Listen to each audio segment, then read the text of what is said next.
Започнува прославата на 20 годишнината од Охридскиот рамковен договор, која граѓаните на Македонија ќе ги чини 500.000 евра, пари кои ќе бидат дадени за билети за превоз, рекреативни, културни и спортски услуги, хотелски услуги, услуги за организирање настани и печатени предмети и сродни производи. По повод овој јубилеј настаник има секој ден од сега до 13 јули, кога беше потпишан договорот во Охрид. За ова беше одржана и тематска седница на владата, на која сепак не беше спомената сумата која ќе се плати за организација на прославата, организирана од Министерството за политички систем на првиот вице-премиер Артан Груби. Тој накратко соопшти само какви активности ќе има наредниве 20 на дена, но и се заблагодари на коалициониот партнер од власта.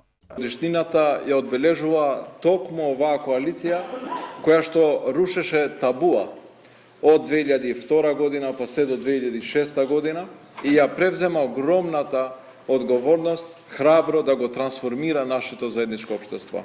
Благодарност до коалициониот партнер упати и другата страна преку министерката за одбрана Радмила Шекеринска. Таа на владината седница порача дека токму тие се заслужни за имплементацијата на рамковниот договор. Клучната разлика помеѓу Охридскиот договор и сите овие договори е имплементацијата. А таа беше ваша. И мислам дека ова треба да биде една од тезите која што треба да ја имаме. Има работи од кои не сме горди, како држава, грешки кои што сме ги направиле, слабости кои се уште ги чувствуваме.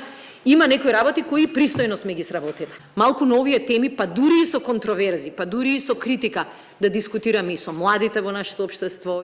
Додека за одбележување на 20 годишниот јубилеј од Охридскиот рамковен договор беше направена и специјална владина седница, се уште е непознато на кој начин владата ќе го прослави јубилејот 30 години независна Македонија на 8 септември.